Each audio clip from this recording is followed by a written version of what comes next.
Naam, kama ulivyosikia kwenye taarifa yetu kuu, Israel na Iran zinaendelea na mashambulizi katika eneo la kila mmoja kwa usiku wa 4 sasa. Sehemu za katikati mwa Israel zimekumbwa na mashambulizi ya makombora ya Kiiran.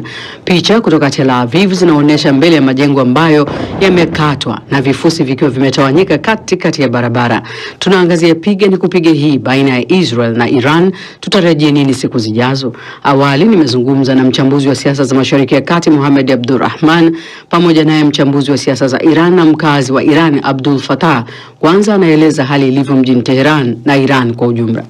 Hali kwa hakika si ya kuridhisha, mbali na mashambulizi yaliyotangulia kufanywa tokea Ijumaa alfajiri na zaidi katika nyakati za usiku, lakini hali ya sasa imekuwa ni ya kufanya mashambulizi katika wakati wa mchana kweupe. Yamelenga hata dakhalia ya wanafunzi wa kigeni wanaosomea masomo ya tiba hapa, na hivyo kusababisha uharibifu na hata kujeruhiwa baadhi ya wanafunzi, na hali hiyo imepelekea wanafunzi hao sasa kupangiwa utaratibu wa kuhamishwa Tehran na kupelekewa maeneo mengine yenye usalama nchini Iran. Lakini maeneo ya treni za chini ya ardhi sasa yameshatangazwa rasmi kuwa ni maeneo ambayo kwa muda wa saa 24 yatatumika kama maeneo ya kukimbilia wananchi kwa ajili ya kupata hifadhi ya mashambulizi. Mohamed Abdurrahman, wewe unatizama vipi hili swala kati ya Iran na Israel? Kipi hasa kikubwa, lakini tathmini yako kwa ukuu ikoje? Hali ni mbaya zaidi, na hapo mwanzoni ilifikiriwa kwamba Israel itaendelea kuishambulia Iran na Iran kukaa kimya, lakini ile kauli iliyotolewa na uongozi mkuu wa Iran kwamba italipiza kisasi tena katika muda usiokuwa mrefu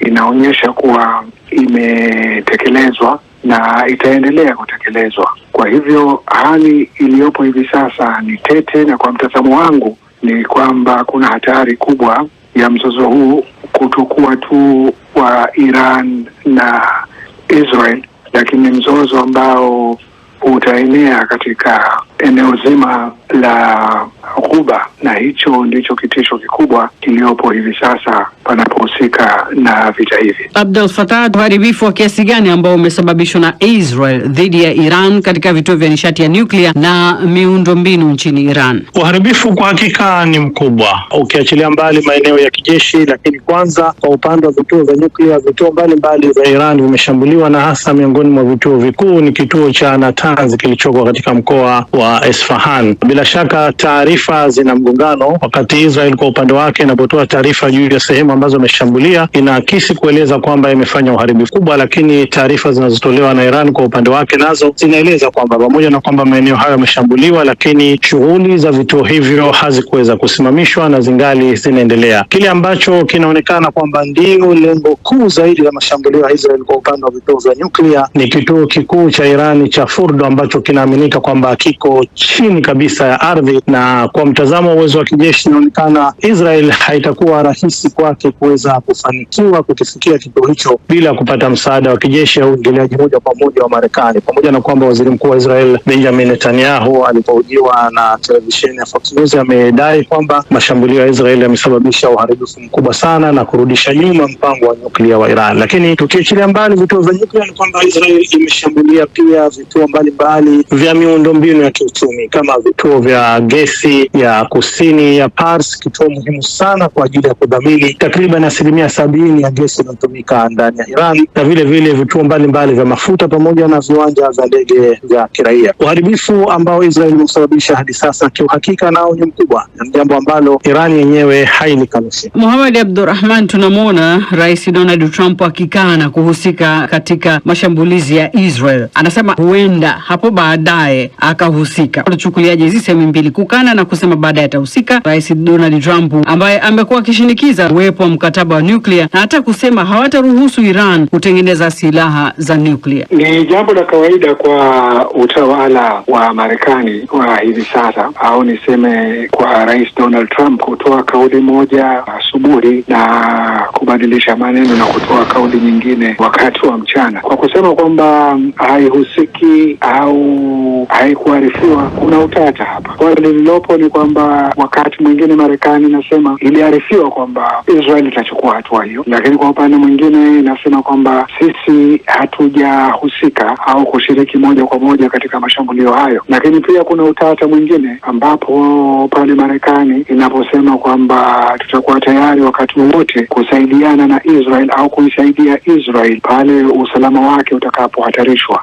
Swali ni kwamba tunapoiangalia kadhia hii, usalama wa nani ambao umeanza kuhatarishwa? Kwa hivyo mimi ninahisi kauli ya Marekani, na tena Marekani tu, na hata baadhi ya nchi za magharibi zilizo karibu sana na Israel, kwa mfano Ujerumani, Uingereza na Ufaransa, viongozi wake wametoa kauli hizo hizo za kwamba tuko pamoja na Israel. Sasa swali ambalo kubwa linaloulizwa ni kwamba mtakuwa pamoja na Israel hata ikiwa Israel imekiuka mamlaka na uhuru wa mipaka wa Iran. Kwa hivyo nahisi kwamba swala hili limechukua zaidi mikakati ya sera na siasa za nchi hizo kuelekea Iran, ambapo panapokuja katika majumlisho ya siasa au sera zenyewe, tutaona kwamba nchi hizo zote zimesimama upande wa Israel hata kama Israel inakiuka sheria za kimataifa. Abdul Fattah, tutizame viongozi hawa kutoka mataifa tajiri duniani maarufu kama G7 wanakutana Canada kwa mkutano wao wa kila mwaka. Tutarajie mashambulio ya Iran kujadiliwa na labda hatua kuchukuliwa, au hatuna cha kutarajia hapa? Taarifa ambazo zimetolewa awali ni kwamba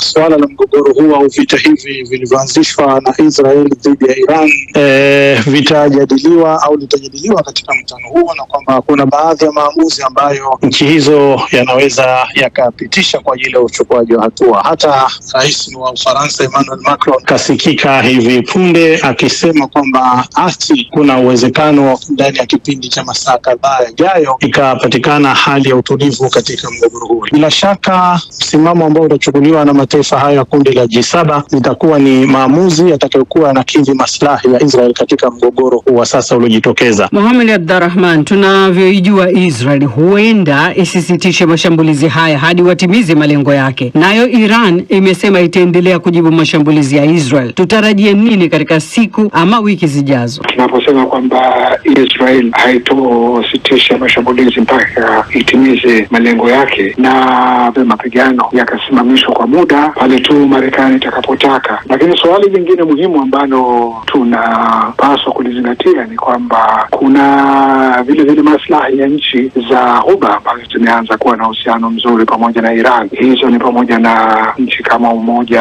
wa Falme za Kiarabu na hali kadhalika Saudi Arabia. Nchi hizi zimeanza nazo hatua za kidiplomasia za chini kwa chini kujaribu kutafuta suluhisho, kwa sababu athari zozote zitakazotokea zitakuwa ni athari kubwa zaidi kwa nchi hizo ambazo ziko karibu pia. Kwa hivi sasa kile ambacho tunaweza kukieleza ni kwamba hali ni tete, hasa tukizingatia kwamba wakati huu tunazungumza, muda mchache uliopita mapigano yamekuwa yakiendelea, mashambulizi kutoka upande mmoja kwenda upande mwingine. Ni mchambuzi wa siasa za Mashariki ya Kati Mohamed Abdurrahman, pamoja naye mchambuzi wa siasa za Iran na mkazi wa Iran Abdul Fattah Musa. Shukrani kwa kusikiliza.